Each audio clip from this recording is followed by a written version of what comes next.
కాబట్టి కొడాలి నానిని ఓడించడం అనేది చంద్రబాబు తరం కాదని. అంటే సాధారణంగా కొడాలి నానిని చూసేవాడికి ఊరికే ఏదో మాట్లాడుతూ ఉంటాడు, 4 తిట్లు తిడతాడు అని అనుకుంటారు చాలామంది. అతనంత ప్రొఫెషనల్ పొలిటీషియన్ని నా జీవితంలో నేను చూడలేదు.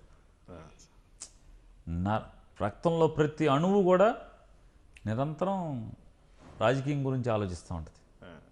అతని బుర్ర అంతా రాజకీయం గురించి, గుడివాడ గుడివాడ గుడివాడ తిరుగుతూ ఉంటుంది ఎంతసేపు. పైకి ఎంత క్యాజువల్గా కనపడతాడో గుడివాడలో ఉన్నటువంటి ప్రతి అంశాన్ని అతను రాజకీయ కోణంలో ఆలోచిస్తాడు, ప్రజలను ఆకట్టుకుంటాకు చూస్తాడు, గుడివాడలో డౌన్ టు ఎర్త్ ఉంటాడు. అసలు అతను గుడివాడ రాజకీయాని కోసం తన జీవితం పణం అంకితం. నిజంగా ఏ మాటగా మాట చెప్పుకోవాలి. ఆయన కొడాలి నాని గారి తల్లి గారు కానీ, తమ్ముడు కానీ, భార్య అనుపమ గారు కానీ